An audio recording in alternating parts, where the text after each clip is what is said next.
Então, a gente vai falar um pouquinho sobre organização das finanças pessoais.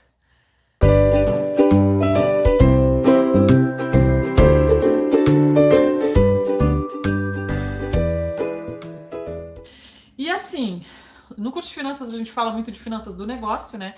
Tanto é que aprende a precificar, aprende a calcular uma meta, aprende a olhar para essa parte financeira do negócio, mas uma coisa está muito relacionada à outra. Muitas vezes a gente vende e não consegue alinhar, né, aquele fluxo de dinheiro que a gente recebe porque as nossas finanças pessoais não estão organizadas. E muitas vezes a gente bagunça muito, assim, misturando finanças pessoais com o que é do ateliê e vira assim uma coisa que a gente não sabe o que é o que, né? Tem que baixar o aplicativo do Kiwify? Não precisa, só se tu quiser, tá? Senão pode acessar direto pelo site. Carla, depois você ensina o cobertor de carneirinho. Gente, eu tô com os tecidos e os coisas aqui para fazer um cobertorzinho, que a parte de dentro é o tecido de carneirinho, que eu vou fazer alguns para vender, porque aqui na minha região faz bastante frio.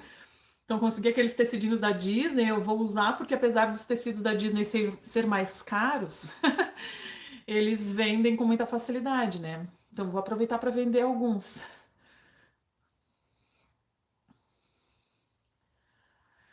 Ah, Amanda, eu tenho que me organizar financeiramente para comprar um terreno e construir uma casa. Terminei uma há 6 meses, mas meu sogro teve que morar do lado, no mesmo terreno, e não tá dando muito certo. Excelente, Amanda.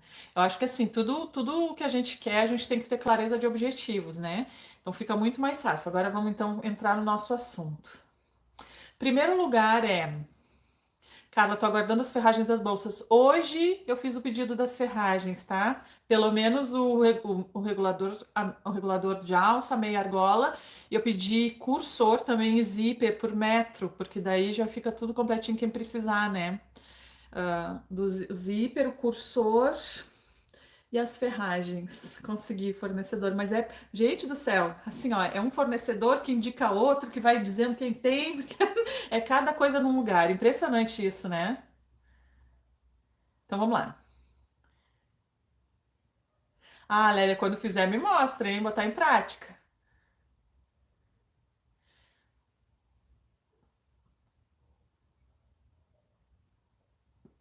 A Marci Carla.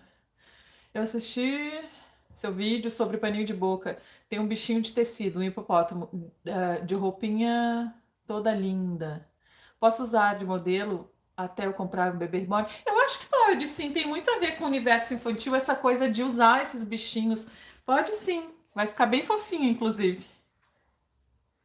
O nariz do ursinho eu não achei ainda, fornecedor. Vou até colocar na minha lista. Na verdade, já tá na minha lista, né? Hoje eu tava pedindo indicação de fornecedor de TNT também, porque quem faz as bolsas na máquina doméstica, que for estruturado do mesmo jeito que eu uso Manta R2 e TNT para bolsa de tecido ficar um pouquinho mais estruturadinha, né?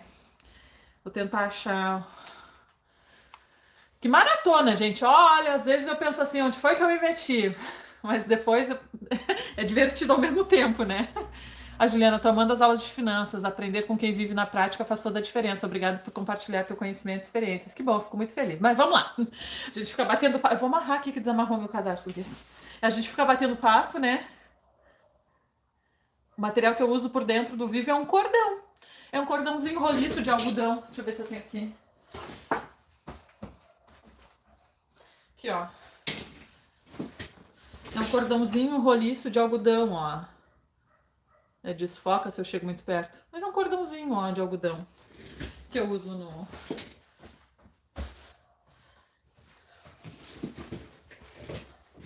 Cara, dei um pontapé inicial esse mês, pedi demissão, vou me dedicar ao meu ateliê, mas preciso aprender a administrar financeiramente. Bom, finanças pessoais interferem diretamente, no nosso caso, no nosso resultado, né? Se a gente está indo bem, se a gente não está indo bem, com o nosso trabalho, né?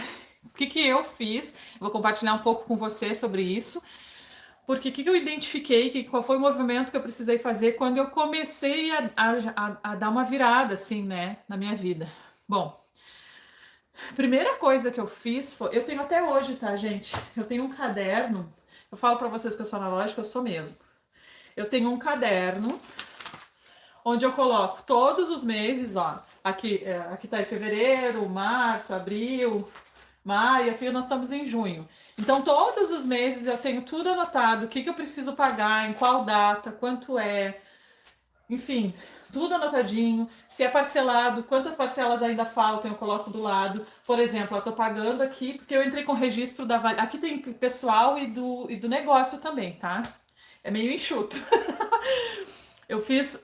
Eu dei entrada no registro de marca da Valiosa em 3 categorias, então saiu o triplo do preço. Então eu não consegui dar entrada no processo à vista, eu fiz parcelado, tá? Então, por exemplo, eu botei aqui o boleto da Cultivar, do registro da Cultivar, aí do lado eu boto quantas parcelas ainda faltam. Por exemplo, aqui em junho, ó, boleto Cultivar, o valor do boleto, e aí, entre parênteses, eu botei que falta mais uma. Então eu tenho assim, eu consigo visualizar aqui o que vai. Quantos meses eu tô comprometida? Bem simples, olha, um caderno. E o que eu tenho que pagar? Aqui tem meu aluguel, água, luz, o telefone, todas as minhas despesas, inclusive contador, imposto, tá tudo aqui. Os salários, né, das pessoas para quem eu pago salário, tá tudo aqui. É bem enxuto até, né? Mas eu tenho eu não costumo fazer muita compra parcelada, sabe? Embora eu ainda tenha, e aí eu acabo reunindo tudo no cartão de crédito, né? Porque daí eu não fico com um monte de parcela assim reunida, embora eu não tenha muito hábito de fazer muita coisa parcelada, a não ser nesse caso do boleto da Cultivar ali que eu parcelei, porque daria um valor meio alto, assim. E aí depois que passa dessa primeira etapa do registro, ainda tem mais uma despesa que tem que pagar lá as taxas do INPI, né? Mas uma coisa que eu oriento é isso. Ter um caderno, ter uma planilha no Excel, alguma coisa onde tu consiga visualizar o teu mês e tu consiga somar ali tudo que tu tem de compromisso no mês. Porque às vezes a gente não coloca isso no papel e a gente fica toda perdida em relação ao que tem que pagar, que data. Deixa eu ver que parou. Também tem um caderno assim. Ah, depois a gente fala sobre isso, senão eu vou me perder aqui no assunto. Ah, então, assim, eu acho que a primeira coisa é ter essa clareza para saber, gente, eu preciso mudar urgente, tô com muita coisa para pagar, meu orçamento tá muito alto, eu preciso enxugar isso aqui, o que que eu posso cortar, o que que eu não posso cortar, o que que eu vou colocar um limite. A gente tem que ter essa intimidade com as nossas finanças pessoais, mesma coisa que o nosso negócio, né? A gente tem que ter essa intimidade para que as coisas comecem a fazer sentido, porque quando a gente, assim, ó, se tem uma coisa que nos deixa no escuro, é não ter intimidade com as nossas finanças, tanto pessoal quanto no negócio, né? Se eu tenho um negócio que eu não sei por quanto que eu tenho que vender meu produto, eu não sei quanto que eu tenho que vender no mês para alcançar, né, o salário que eu preciso tirar, eu estou trabalhando no escuro. Mesma coisa, minhas finanças pessoais. Eu preciso encaixar minha vida dentro daquele valor que eu estipulei que eu preciso ganhar de salário. Porque se eu tiver muito mais despesas do que aquilo, se eu me comprometer com muito mais do que aquilo, acaba que cria uma desconexão e eu vou viver endividada, né? Então, uma das primeiras coisas que quando se fala em educação financeira é gastar menos do que ganha, né? Aí a gente está ralando aqui para bater uma meta de vendas para alcançar o nosso salário, mas a gente não controla as nossas despesas pessoais e aí a conta não fecha. Então, assim, e a gente tem que controlar também esses gastos esporádicos que não entram nesse orçamento. Porque às vezes a gente sai e a gente pega e perde o controle do que. Eu não tô dizendo que tem que cortar tudo, assim, tem que cortar as coisas básicas, né? Não tô dizendo que tu não tem que sair fazer um lanche, alguma coisa assim, mas, por exemplo, eu quando tava lá, naquela fase da vida onde eu tinha orçamento pro mercado, sabe? Não podia passar daquele orçamento. Eu fazia orçamento pro mercado, porque como eu tinha que construir o meu salário, eu não podia gastar o que eu quisesse. Mesmo que sobrasse um dinheiro, eu tinha que deixar aquilo para minha, né, reserva da próxima semana, porque eu sabia que eu ia ter que repor algumas coisas na semana seguinte. Então eu não fazia um rancho pro mês, porque o meu salário ele não entra, se não entrava enquanto eu não tinha capital de giro, meu salário entrava picadinho durante o mês. Então eu ia comprando um valor que eu tinha estipulado, que eu podia, que na época era R$ 150, eu podia gastar por semana no mercado, 160. R$ 160 era o que eu podia gastar por semana no mercado. Então eu tinha que fazer minhas compras que ficassem dentro disso. Claro que uma semana eu comprava arroz, na outra não precisava, porque aquele pacote de arroz ia durar um mês, mas aí eu comprava outra coisa que já precisava. Então eu ia equilibrando as minhas compras no mercado, por exemplo, dentro de um orçamento que eu tinha limitado. E se eu tivesse mais do que 160, mesmo assim eu não gastava mais do que 160, deixava esse dinheiro, porque na semana seguinte eu tinha que fazer minhas compras de novo. E por muito tempo eu fiquei com um orçamento limitado para comprar no mercado, mas com o objetivo de construir, né, meu capital de giro, pagar minhas dívidas. Então eu tive que ter um planejamento de gastos. E se a gente não consegue fazer isso, por mais que a gente venda, a gente não vê a cor do dinheiro, porque a gente não controla a saída. Então não adianta, mesmo com. Deu um barulho ali. Mesmo o controle que a gente tem que ter do fluxo de caixa lá do nosso negócio, a gente tem que ter um controle também das nossas despesas pessoais, porque a gente tem um negócio, né? Um negócio que a gente está construindo e que é esse negócio que nos sustenta.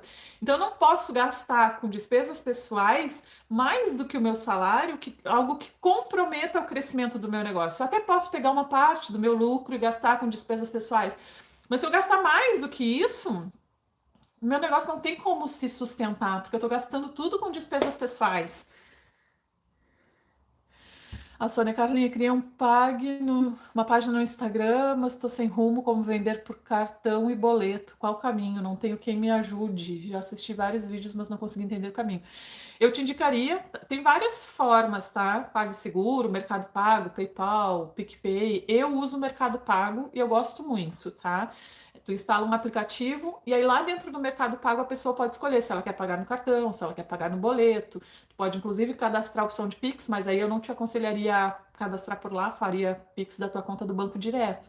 Mas tem vídeos no YouTube ensinando a usar o Mercado Pago. Aí tu gera um link que tu pode enviar para as tuas clientes ou criar uma loja dentro do Elo7 daqui a pouco, usar o link do Talk7 e mandar esse link para que as tuas clientes possam também escolher essas formas de pagamento. Silene, para o Nordeste o frete realmente é complicado, né? Marli, cara, você nos inspira. Muito obrigada, Marli. Fico feliz. Ó, Tayane, acabei de colocar um limite na minha vida. E assim, gente, quando eu me coloquei limites, eu tinha um propósito com aquilo, né? Não é assim a gente cortar muito as coisas e viver na escassez. Mas é um propósito de pensar, bom, eu vou viver um tempo assim para que eu possa mais para frente ter uma outra qualidade de vida, né? Para que eu possa, porque na época que eu fiz isso, eu tinha dívidas, eu precisava pagar as minhas dívidas, eu tinha que construir meu capital de giro para que meu negócio pudesse acelerar, pudesse crescer. Então, quando a gente tem um propósito, a gente tem assim, faz sentido algumas coisas, né? Então, faz sentido eu limitar os meus gastos, eu controlar os meus gastos, eu observar se na minha casa, porque assim, ó, tem coisas.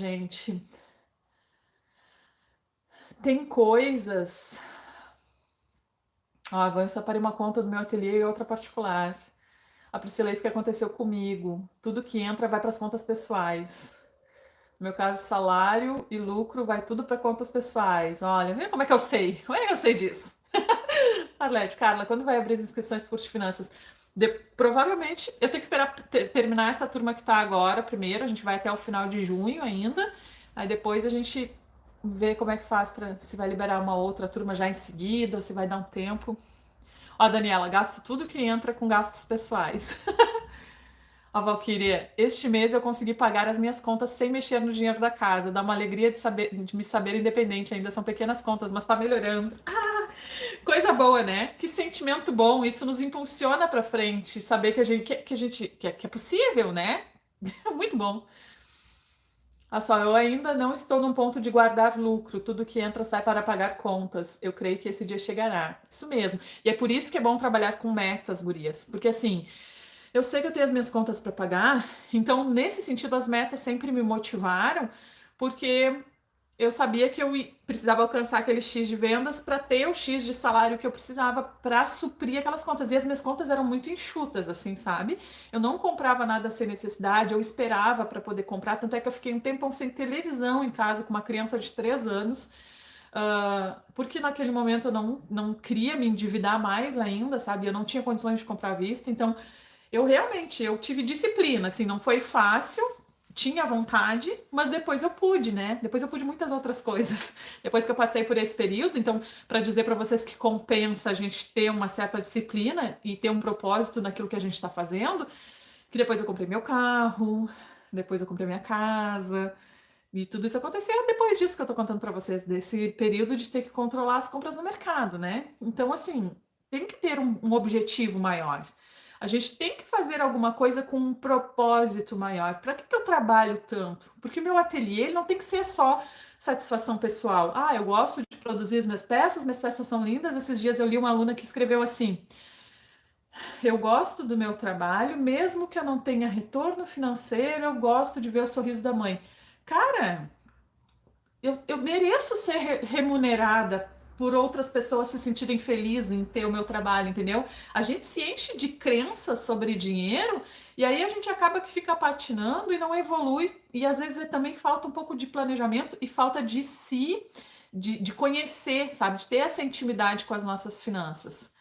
Então vale a pena, sabe? Tu anotar tudo, tu ter essa visão realista dos teus gastos. Se tu tem dívida, faz uma lista dessas dívidas, vê o que tu vai poder pagar primeiro, começa a fazer esse movimento uma de cada vez, porque assim não adianta a gente querer se afobar e querer fazer tudo ao mesmo tempo. Eu tinha dívidas, eu tinha umas 4 ou 5 empresas que eu tinha ficado devendo com a função do meu divórcio.